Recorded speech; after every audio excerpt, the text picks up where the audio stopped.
Sadarboties vajag, manuprāt. Ja?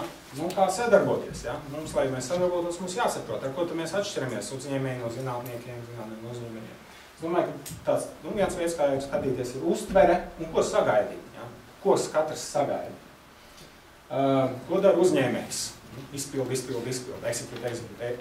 Tā ir viena no tēzēm, ko es arī ASV dzirdēju. Tas ir labs uzņēmējs, tas ir labs direktors. Zinātnieku uztverē gandrīz viss ir eksperiments. Nu, pamēģināsim tā, varbūt kaut kas sanāks. Tā ir nesanāca. Pamēģināsim savādāk.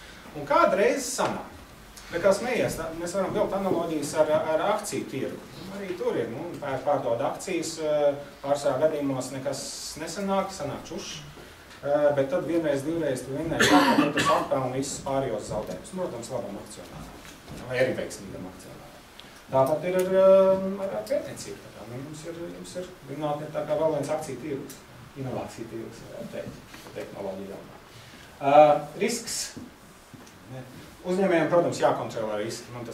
Jums nav jāstāsta. Ja? Jūs vienmēr jautājat sev, vai mēs to šobrīd varam atļauties, vai mēs varam likt jaunu versiju? Nē, mums ir jāizlabo iepriekšējās kļūdas. Savukārt zinātniekam, lai viņš varētu brīvi darboties, viņam jāļauj riskēt.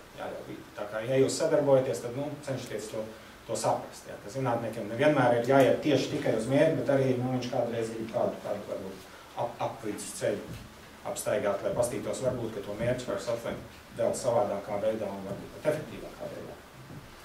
Un ko tad mēs katrs radam?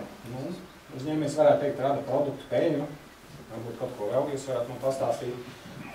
Zinātnieks rada risinājums, tehnoloģiju un potenciālu peļņai. Man liekas, ka potenciāls peļņai ir tas, kas jums kā uzņēmējiem vajadzētu būt ļoti patīkam un interesantam.